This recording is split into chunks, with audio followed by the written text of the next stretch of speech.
हरे कृष्णा। जैसा कि हम लोग कल चर्चा कर रहे थे, श्रीमद् भागवतम के दशम स्कंद का दूसरा अध्याय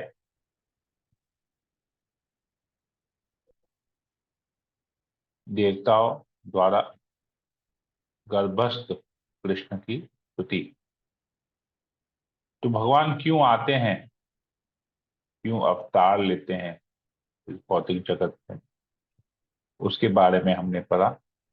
भगवान अपने भक्तों की रक्षा करने के लिए, क्योंकि भगवान भक्त वत्सल है, अपने भक्तों की रक्षा करने के लिए जब भी उनके ऊपर किसी प्रकार का अत्याचार होता है तो भगवान की रक्षा करने के लिए इस भौतिक जगत में अवतरित होते हैं।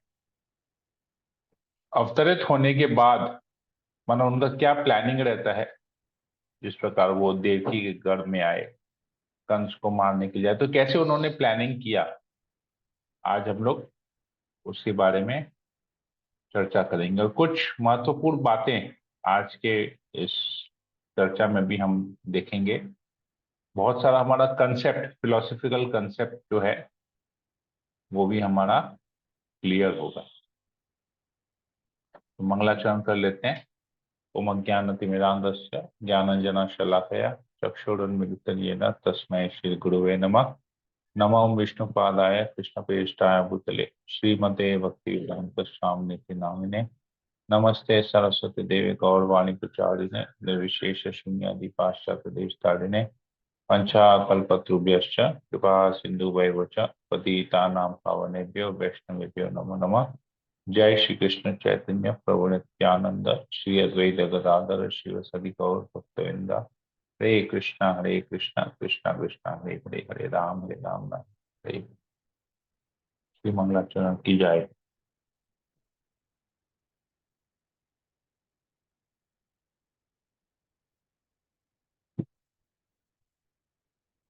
ओके। ओम नमो भगवते वासुदेवाय।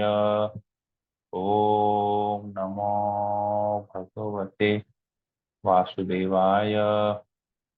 ओम नमो भगवते वासुदेवाय।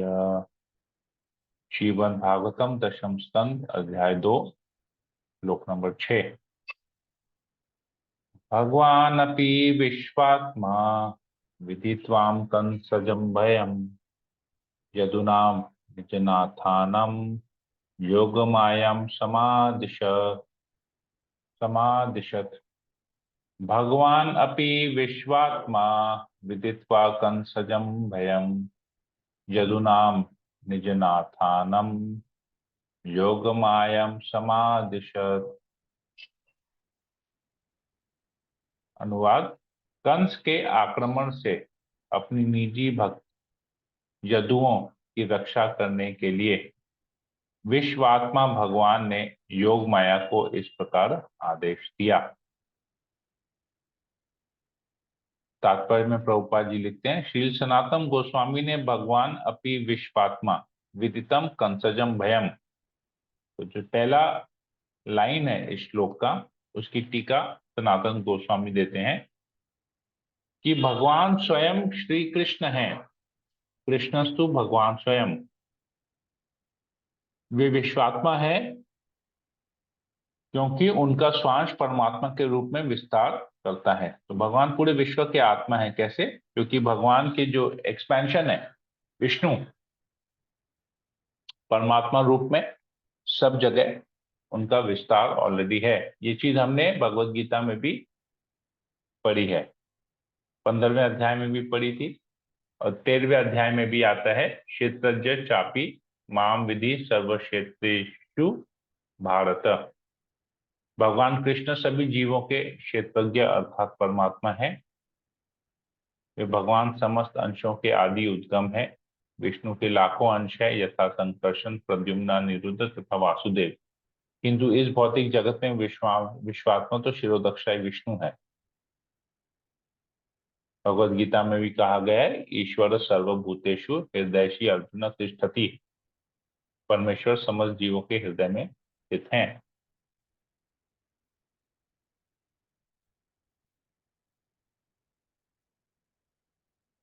परमात्मा के कार्य शिरोदक्षाई विष्णु से संबंधित होते हैं, किंतु कृष्ण ने अपने भक्त देवकी पर कृपा की, क्योंकि वे जानते थे कि कंस द्वारा सताई जाने के कारण देवकी डरी हुई है। शुद्ध भक्त भौतिक अस्तित्व से सदैव डरता रहता है।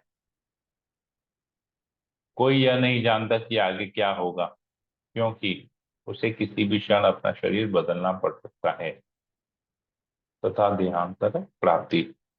यह जानकर शुद्ध भक्त इस तरह कार्य करता है कि कहीं उसे दूसरा शरीर धारण करके संसार के कष्ट न भोगने पड़े, जिसका उसका जिससे उसका जीवन दूषित हो जाएगा। यही भयम अर्थात डर है। तो डर यहां पर बता रहे हैं भक्तों के लिए क्या डर है, कि उसको दूसरा शरीर नहीं धारण करना पड़े, वापस इस भौतिक जगत में नहीं आना पड़े। शुद्ध भक्तों का डर इस प्रकार है। और भौतिकतावादी लोगों का डर क्या, किस प्रकार का है, कि अरे हमारा यहाँ पर नुकसान तो नहीं हो जाएगा, हमारा शरीर, हम बीमार तो नहीं पड़ेंगे, ये नहीं करेंगे तो हमको पैसा नहीं मिलेगा, ऐसा करेंगे, मतलब हमेशा कुछ खो जाने का डर रहता है। भौतिक जगत में आप देखेंगे साधारणता, नॉर्मली जो सोच है लोगों की, डर, कुछ खो जाने का डर रहता है हमेशा, कुछ ना कुछ खो जाने का डर रहता है। और भक्तों, जो भक्त भगवान के शुद्ध भक्त जो इस भौतिक जगत में रहते हैं, उनको किस चीज का डर रहता है, कि उनको दोबारा जन्म नहीं लेना पड़े, इस 84 लाख योनियों में फंसना नहीं पड़े। तो दो प्रकार का डर। तो अभी हम इसमें अपने आप के ऊपर भी इसको अप्लाई कर सकते हैं कि हम किस चीज से डरते हैं। हम इस भौतिक जगत में कुछ खो जाने का हमको हमेशा डर रहता है, या हम दोबारा इस भौतिक जगत में आके एक शरीर धारण करें, उसका डर रहता है। एक है सब भौतिक चीजें खो जाने का डर, एक है वापस एक भौतिक शरीर पाने का डर। तो ये दोनों में से कौन सा डर हमको ज्यादा परेशान करता है, या हम ज्यादा सोचते हैं, इन दोनों में से किस चीज के बारे में हम ज्यादा सोचते हैं, उससे पता चलेगा हमको कि हम अभी भक्ति के किस स्तर पे हैं। क्या हम कोई भौतिक चीज खो जाने का डर रहता है, हमको सताती है वो चीज, कि हम वहां कहीं नुकसान नहीं हो जाए, हम कुछ कुछ छिन नहीं जाए हमसे, कुछ खत्म नहीं हो जाए हमारा। दूसरा डर है कि हम इस भौतिक जगत में दोबारा जन्म लेंगे।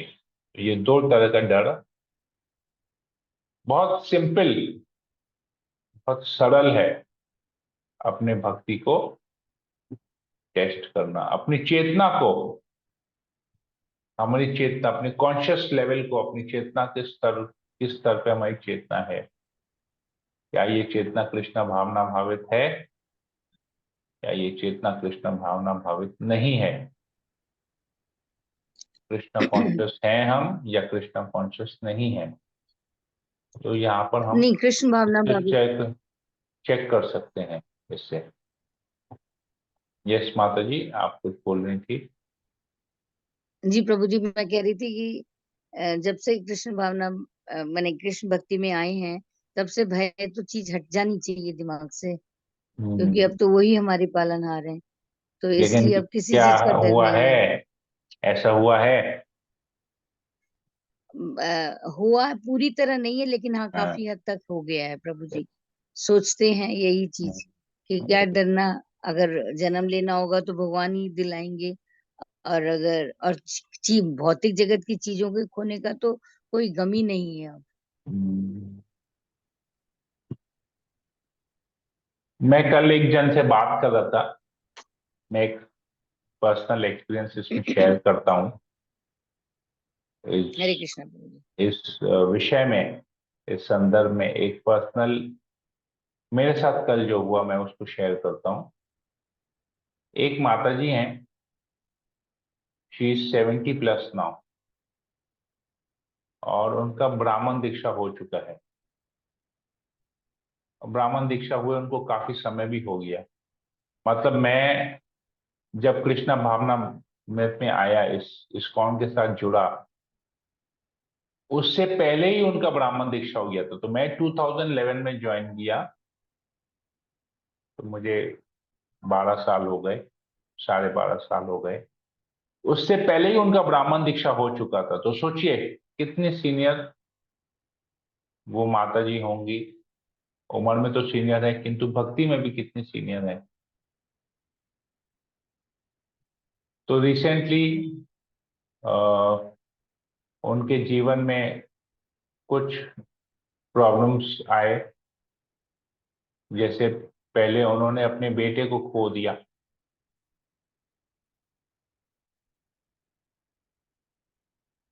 फिर और रिसेंटली उन्होंने अपने पति को भी खो दिया। और क्योंकि पति खोया, तो उनकी जॉइंट फैमिली थी, तो उनका सारा धन जो है वो भी किसी कारण से उनको धन भी नहीं मिला कुछ। मतलब केवल वो अभी एक घर पे रही हुई है और जैसे तैसे अपनी जीविका को पालन कर रही है। तो उनके साथ उनकी एक बेटी रहती है। वो उनकी बेटी भी ब्राह्मण इनिशिएटेड है। He is very young. I think उसकी बेटी 25-26 साल की होगी। उसकी बेटी को भी दीक्षा हुए 7-8 साल हो गए। मैंने व्हेन हर डॉटर वाज 19 और 20 years old, तभी उसके बेटी की भी ब्राह्मण दीक्षा हो गया, सेकेंड इनिशिएशन हो गया। तो yesterday she was crying over the phone. उन्होंने माता जी ने मुझे फोन किया और अपने परिस्थिति के बारे में मुझे बता रही थी। मैं माता जी को बहुत रिस्पेक्ट करता हूँ कि कोई भी यात्रा होता है तो यात्रा का पूरा अरेंजमेंट मैं उनका करके देता हूँ। टिकट शिकट से लेके अप डाउन सब कुछ, रूम्स वगैरह सब कुछ मैं करके देता हूँ माता जी को, काफी समय से। तो वो माता जी मुझे बहुत मानती भी, अपने बेटे जैसा मानती हैं। तो माता जी रो रही थी फोन पे, कि इनफैक्ट बोल रही थी, बोलते बोलते रो पड़ी थी फोन पे। तो मैंने उनको सांत्वना दिया। बोले थे कि मेरी बेटी अभी कहती है कि एक्चुअली उसकी और भी बेटियां हैं, लेकिन अभी उसके साथ केवल एक ही बेटी रही है, सबसे छोटी बेटी। बाकी बेटियां, एक की शादी हो गई है, दूसरी बाहर है। तो वो बोलते हैं कि प्रभु प्लीज हेल्प मी, मुझे ना कुछ काम करना है ताकि मैं, मुझे कुछ इनकम हो और मैं अपने जीविका पालन कर सकूं। मतलब माता जी आप इस उम्र में क्या काम करेंगी? तो बोले नहीं, हमारी बेटी कहती है कि आपका दायित्व मेरे अकेले का थोड़ी ना है। तो ये बोल के शी स्टार्ट क्राइंग। तो बोली मैं किसी के ऊपर बोझ बन के नहीं रहना नहीं चाहती, माता जी बोल रही थी। तो ये सब है। तो फिर बहुत सारी बातें हुई, और भी अलग अलग तरह की बातें हुई। तो मैंने उनको समझाया क्या करना है नहीं करना है।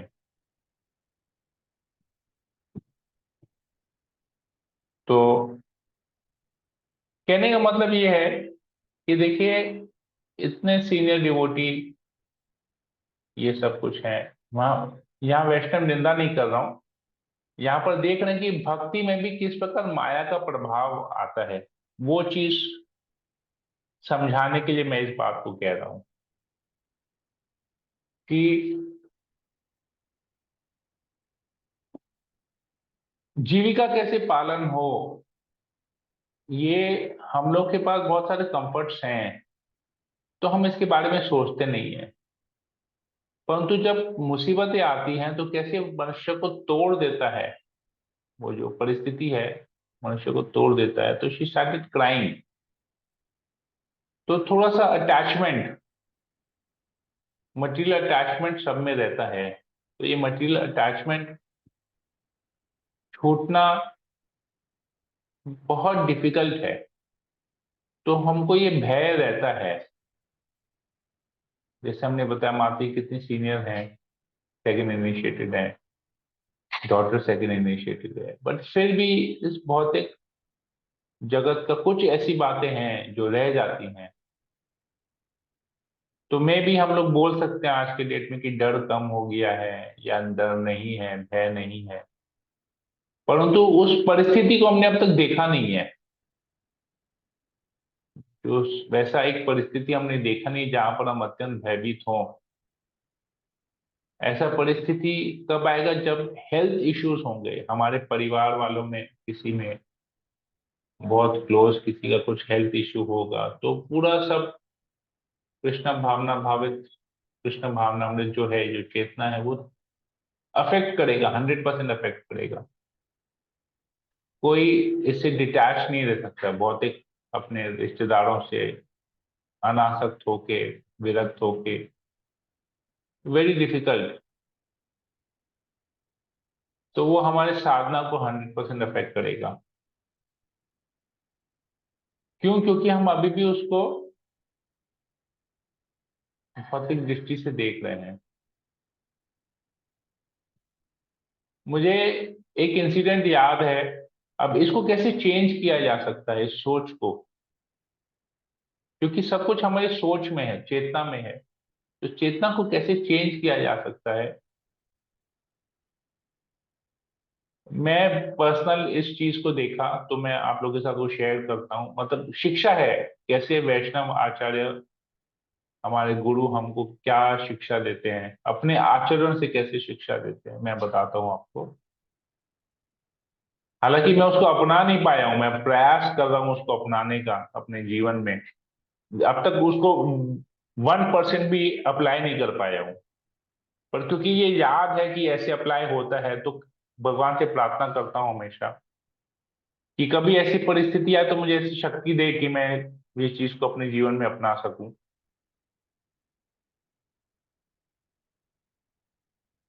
ये हमारे गुरु महाराज, परम पूजनीय जयप्रदा गोस्वामी गुरु महाराज की लीलाओं में से एक है।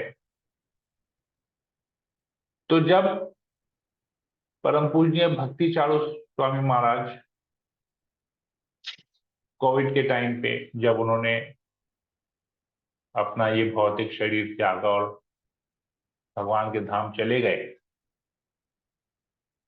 तो जब उन्होंने शरीर छोड़ा तो वो अमेरिका में थे। तो ये न्यूज जब आया यहाँ पर, तो उस दिन लॉकडाउन के टाइम में, तब गुरु महाराज प्रतिदिन क्लास देते थे जूम पे, अभी भी देते हैं। तब तो प्रतिदिन में 3-4 बार जूम में क्लास देते थे। तो उस दिन गुरु महाराज ने क्लास दिया जूम पे, और जूम में क्लास देते देते ना, वो भक्ति चारू महाराज के विषय में ही बता रहे थे। तो उनको भी क्लास देते देते ना, अल्टीमेटली उनका भी एक ऐसा परिस्थिति आया कि वो कुछ बोल नहीं पाए। मतलब इतने वो हो गए थे, भावग्रस्त इतने हो गए थे कि वो भी कुछ बोल नहीं पाए। और उन्होंने एक भजन स्टार्ट किया, जय नीलो प्रेम धन करुणा प्रचुर। ये एक भजन उन्होंने स्टार्ट किया, और फिर वो चले गए, और पीछे में जो उनके सेवक थे, उन्होंने उस भजन को फिर आगे आया। तो ये चेतना, भक्ति चारू महाराज गुरु महाराज के बहुत क्लोज थे, क्योंकि वो छोड़ के गए, तो वो आसक्ति मैंने नहीं देखा था। उनकी क्या आसक्ति थी कि एक शुद्ध भक्त, प्रभुपाद का एक सिपाही, जो इस जगत में, इस जड़ जगत में कृष्ण भावनामृत का प्रचार कर रहा है, इन्होंने इतनी सुंदरता से इतने सारे लोगों को भक्त बनाया, इतने सारे भक्तों को दीक्षा दिया, भगवत धाम वापस लेके जाने का वचन दिया। प्रभुपाद के आदेशों का उन्होंने इतनी सुंदर तरीके से पालन किया। सारे प्रभुपाद के ग्रंथों को उन्होंने बांग्ला में ट्रांसलेट किया। इतने सुंदर तरीके से उन्होंने भजन गाए। हमारे जितने भी वैष्णव आचार्य हैं, पूर्ववर्ती वैष्णव आचार्य हैं, उनका इतने सुंदर तरीके से भजन को गाया। तो वो जो प्रचार जो मिस करेंगे गुरु महाराज, इसको लेके भावना को लेके वो भाव विभोर होगा कि कैसे उनका एक गुरु भाई, प्रभुपाद का डिसाइपल, प्रभुपाद जी के डिसाइपल, उनका एक गुरु भाई किस प्रकार प्रचार उन्होंने किया। तो इस ये बारे में सोचते सोचते वो भी हो गए। तो देखिए चेतना कैसे चेंज होती है। हमारे जीवन में जब कुछ ऐसे परिस्थिति आता है, या हमारा शरीर खराब होता है, या हमारे परिवार में किसी के कुछ होता है, तो हमारी भक्ति कम हो जाती है, हमारी साधना कम हो जाती है। लेकिन इसी केस में जब गुरु महाराज ने देखा, तो गुरु महाराज ने और ज्यादा उनके लिए प्रार्थना की, और ज्यादा उनके लिए जप किया। क्यों? क्योंकि वो भगवत धाम चले गए, और यहाँ पर जो प्रचार करने का एक सोल्जर कम हो गया, एक सैनिक, प्रभुपाद के आर्मी में एक सैनिक कम हुआ। और प्रचार के क्षेत्र में तो कृष्ण भावना भावित होकर उन्होंने इस चीज को कैसे सोचा। तो ये डर नहीं था। और हमको लगता है कि कुछ खो जा रहा है, हमारा कोई रिश्तेदार हमसे दूर चले जा रहा है, हमको खो जाने का डर रहता है। और इसी डर को लोग कृष्ण भावना भावित में कैसे कन्वर्ट करते हैं कि प्रचार कम हो जाएगा। वो डर, वापस आ रहे हैं इसका डर नहीं है, उन्होंने कितनों का उद्धार कर लिया ऑलरेडी। तो इसको डर भी नहीं कहते हैं एक्चुअली, एक मिसिंग समथिंग कि कृष्ण को लेके, कृष्ण के साथ जोड़ के उसके बारे में सोचने का यहाँ पर भाव आता है।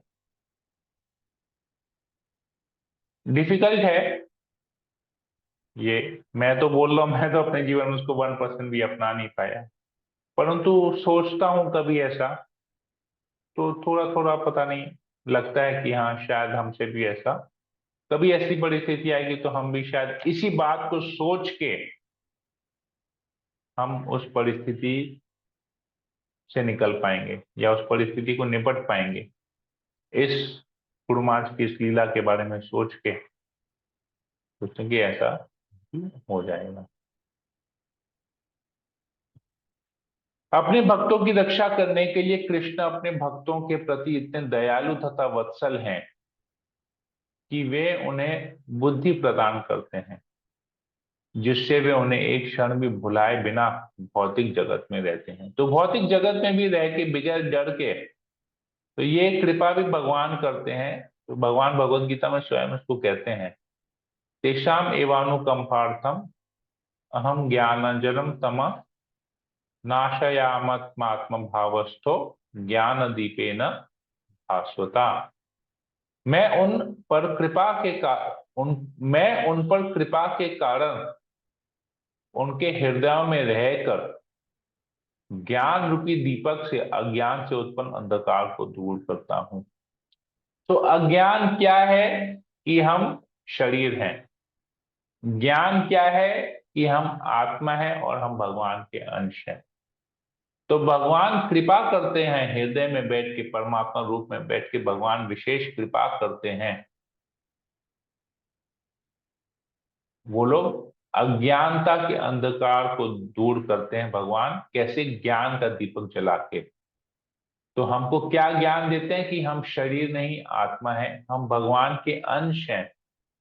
और हमको ये मनुष्य शरीर मिला है जिसमें हम भगवान के बारे में जान सकें, अपने अस्तित्व को पहचान सकें, और इस प्रकार अपने कार्यों को करें कि हम कृष्ण भावना भावित होकर अंत में जब ये शरीर छोड़ें तो हम अपने नित्य धाम में भगवान के पास चले जाएं।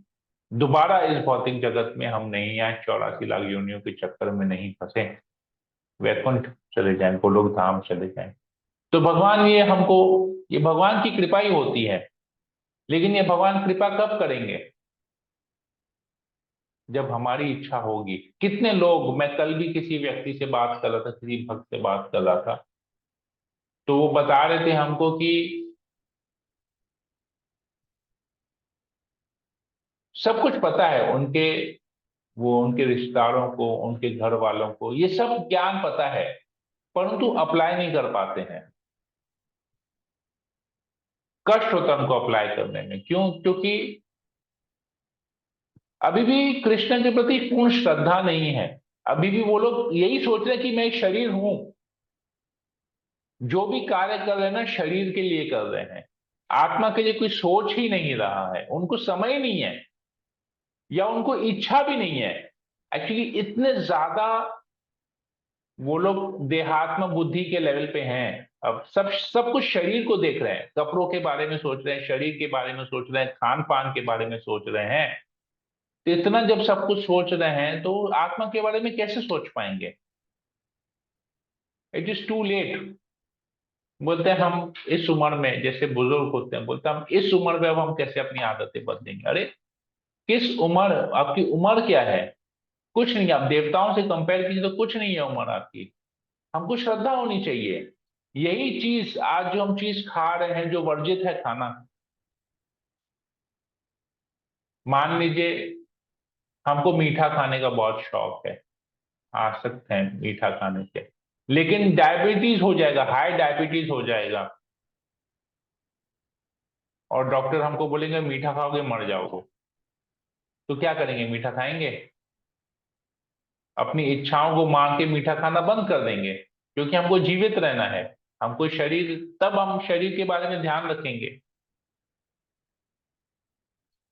तो मीठा छूट जाएगा उस समय, क्योंकि मीठा खाने से शरीर में तकलीफ होगी, प्रॉब्लम्स होंगे, कष्ट झेलने पड़ेंगे, तो मीठा छूट जाएगा। छूट जाएगा अपने आप, ऑब्वियस है। जैसे कोई बहुत सिगरेट पीता है, उसके फेफड़े जल गए हैं, लंग्स खराब हो गए, डॉक्टर बोलते सिगरेट पियोगे मर जाओगे, तो सिगरेट छोड़ देता है। बहुत शराब पीता है, लिवर खराब हो जाता है, किडनी खराब हो जाती है, बोलते हैं शराब पियोगे मर जाओगे, छोड़ देता है। तो ये सब जब एक से एक्सट्रीम परिस्थितियां आती हैं, छोड़ दे। जैसे तंबाकू गुटखा खाते हैं तो जबड़े का कैंसर होता है, तो लोग छोड़ देते हैं। एक्सट्रीम परिस्थिति ऐसी होती है, छोड़ देते हैं। प्रकृति उनको फोर्स करती है छोड़ने के लिए, तो छूट जाती है। लेकिन जब हम आप बोलेंगे कि चाय कॉफी छोड़ो और लहसुन प्याज छोड़ो, तो फिर बोलते हैं, अरे कैसे छोड़ेंगे, कैसे छोड़ेंगे, कैसे छोड़ेंगे? तो लहसुन प्याज चाय कॉफी छोड़ने नहीं छोड़ पाते। छोड़ने में बहुत भय लगता है कि छोड़ेंगे, ऐसे ऐसे कैसे छोड़ देंगे। लेकिन वो छोड़ने से क्या मिल रहा है, कृष्ण मिल रहे हैं, उसके बारे में नहीं सोचते हैं। कि जो विश्वात्मा है, पूरे जगत के जो उद्गम है, जो सोर्स है, पूरा जगत जिससे आया है, वो पूरे जगत का मालिक हमको मिल रहा है, पूरे जगत का स्वामी हमको मिल रहा है। तो फिर प्रश्न करते हैं, अरे लहसुन प्याज और कृष्ण में क्या रिलेशन है? चाय कॉफी और कृष्ण में क्या रिलेशन है? जब आप कहते हैं सब कुछ कृष्ण से आया है, तो ये तो कृष्ण की दी हुई चीज है, हम उसको कैसे छोड़ेंगे? लहसुन प्याज को कैसे छोड़ेंगे? चाय कॉफी को कैसे छोड़ेंगे? सब तो कृष्ण से आया है, प्रकृति से आ रहा है, नेचर से आ रहा है, नेचर भगवान की शक्ति है, तो सब तो कृष्ण से ही आ रहा है, तो हम उसको क्यों छोड़ें? तो बात छोड़ने का नहीं है, बात है कृष्ण को जोड़ने का। कृष्ण को जोड़ने की बात आ रही है, यहाँ पर कुछ छोड़ने की बात नहीं आ रही है। तो कृष्ण जैसे बोलते हैं, कृष्ण को जब भोग लगता है तो सतोगुण की चीजें भोग लगती हैं। कृष्ण कहते हैं जो मुझे भोग लगा के नहीं खाता वो पाप खाता है।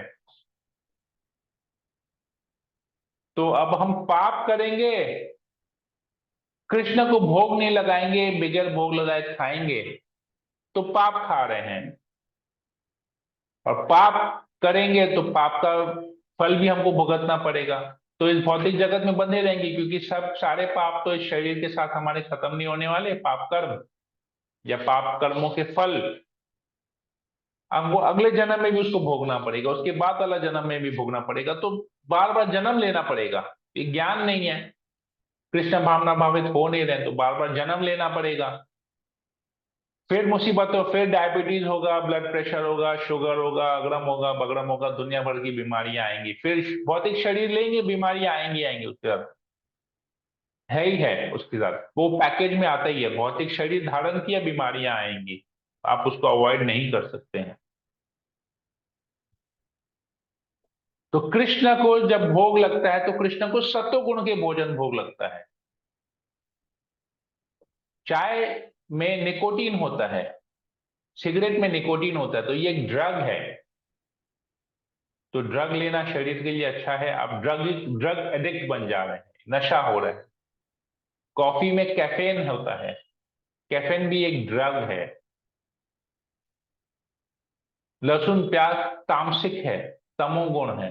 तो तामसिक चीजें हम भगवान को कैसे भोग लगाएंगे, ड्रग्स भगवान को कैसे भोग लगाएंगे? तो ये समझने का बहुत जरूरत है कि क्या कनेक्शन है। भगवान को तामसिक चीजें भोग लगाना या ड्रग्स भोग लगाना ठीक उसी प्रकार है जिस प्रकार हम बगैर नहाए अशुद्ध अवस्था में, बगैर शुद्धि किए हम पूजा पाठ पे बैठे, सिमिलर कैटेगरी का आता है। जब हम नहा के अपने आप को शुद्ध करके भगवान की सेवा पूजा करते हैं, तो कैसे हम गलत चीजें उनको भोग लगाएंगे? नॉन वेजिटेरियन मीट, मांस, मछली, शराब, ये सब कैसे भगवान को भोग लगेगा? संभव ही नहीं है। तो कहने का तात्पर्य ये है कि कृष्ण को जब जोड़ना है ना, तो कृष्ण के साथ सब अच्छी चीजें अपने आप आएंगी, गलत चीजों को हम कृष्ण के साथ नहीं जोड़ सकते। तब छूटेगा। अगर कृष्ण चाहिए तो, क्योंकि कृष्ण प्राप्त करने के सब इस भौतिक जगत में सब कुछ छोड़ के जाना है, कुछ नहीं लेके जा सकेंगे। क्या कोई कह सकता है कि हम चाय पीते पीते मरे और मरने के बाद भी हमारे मुंह में ना, हमारे ऊपर गंगा जल मत छिड़कना, हमारे शरीर के ऊपर में ना चाय छिड़कना और हमको फर्नेस में डालना था कि चाय के साथ हम जले, कॉफी के साथ हम जलें, सिगरेट के साथ, शराब के साथ हम जलें? कोई ऐसा होता है क्या? तुलसी रखते हैं आंख में, मुंह में, गंगा जल छिड़कते हैं। तो तुलसी कहाँ से आती है? तुलसी भगवान के चरणों, तुलसी भगवान की सेविका है। गंगा जल, गंगा भगवान के चरणों से आती है। तो भगवान के साथ जोड़ते हैं। जब शरीर खत्म हो, आत्मा जब निकल जाती है, तो इस शरीर को भी भगवान के साथ जोड़ते हैं।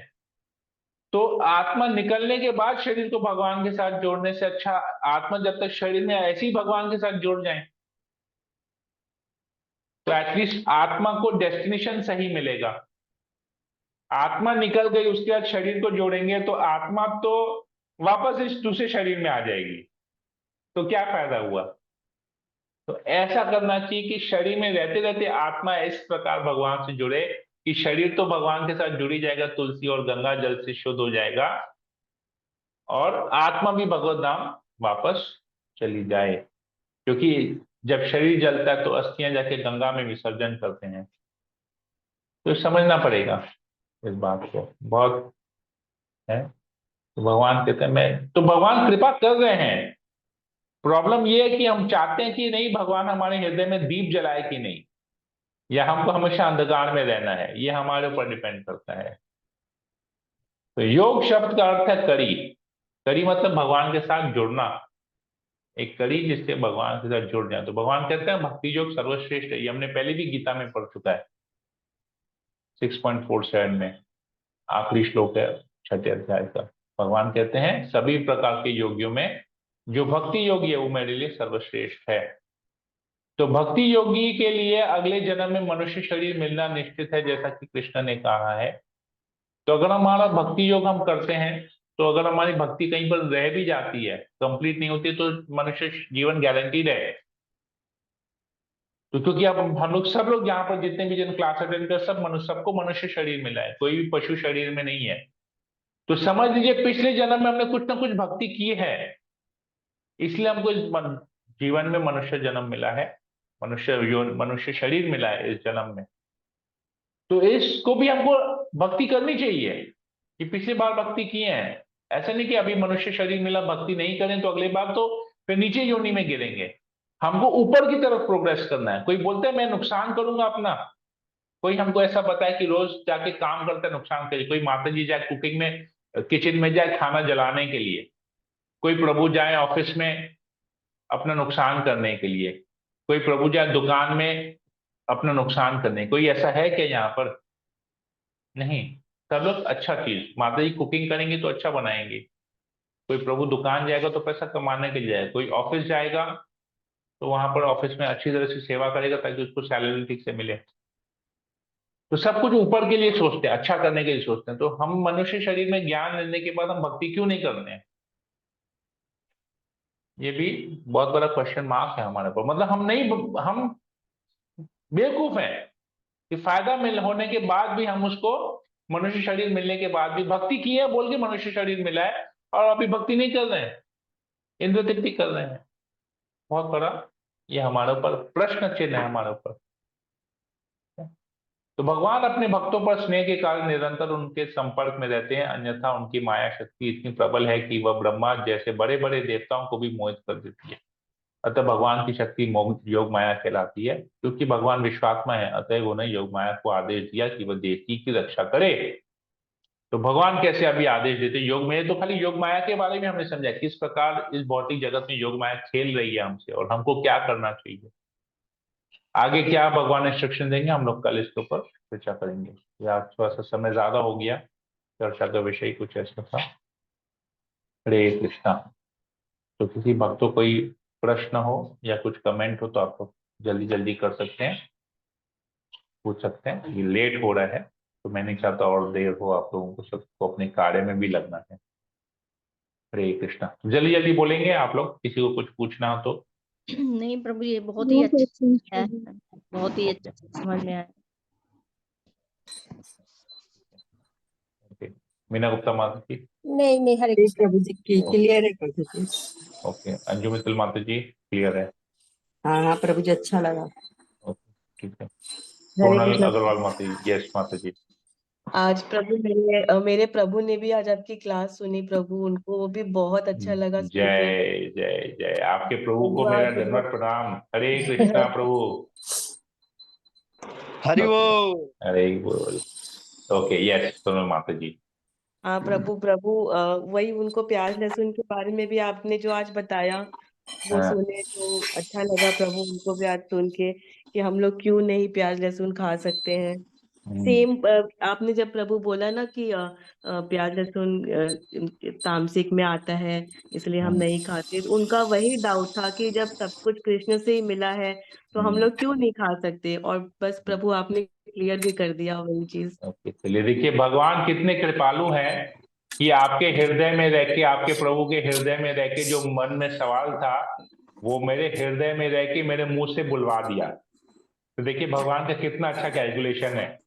तो हरि अब बोल। भगवान का कैलकुलेशन कितना परफेक्ट है इससे पता चलता है कि मुझे नहीं पता आपके हृदय में क्या चल रहा है, आपके मन में क्या चल रहा है, आपके प्रभु के मन में क्या चल रहा है, लेकिन भगवान को सब पता है।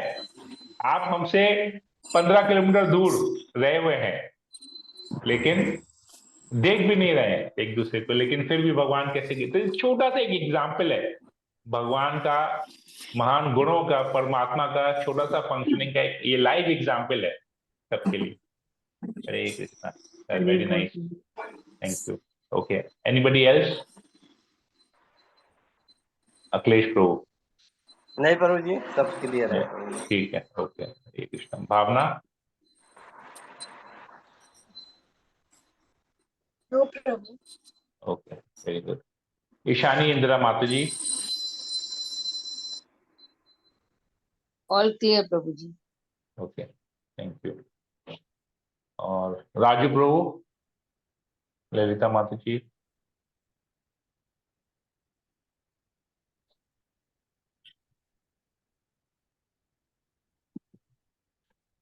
राखी सिंह माता जी, सुबोध प्रभु, आज आप भी जुड़े हैं। Okay, very good. अलग अलग, ठीक है। हरे कृष्ण प्रभु। हरे कृष्णा। यस प्रभु।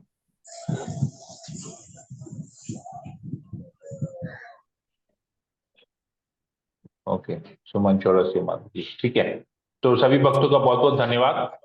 हरे कृष्णा जुड़े प्रभु जी, हरे बहुत कृष्णा। प्रणाम। राम राम। ओके, वो तो बोल रहे सभी, हैं जब से मतलब लहसुन प्याज छोड़ दिए हैं, हाँ तब से मतलब भक्ति करने में कितना इजी हो गया है।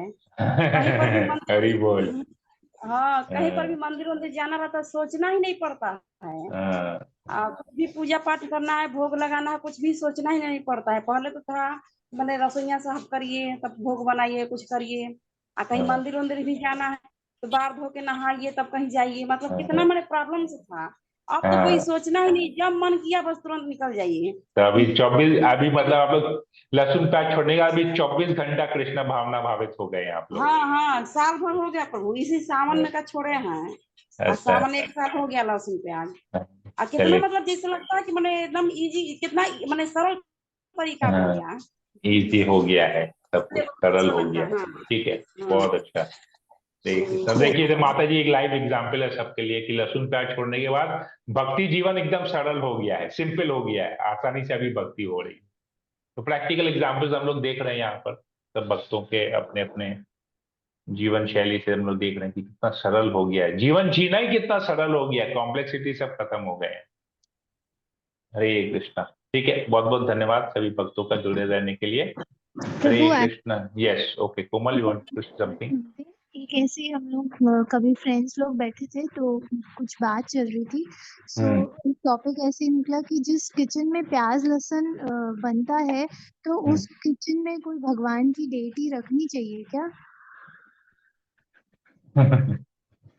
प्रभु अब मैं तो अपने हिसाब से उनको बोलना नहीं रखना चाहिए, बिकॉज जब भगवान प्याज लहसुन एक्सेप्ट ही नहीं करते तो तुम बेचारे भगवान को उसकी खुशबू क्यों दे रहे हो? आप अपने मंदिर में रखो।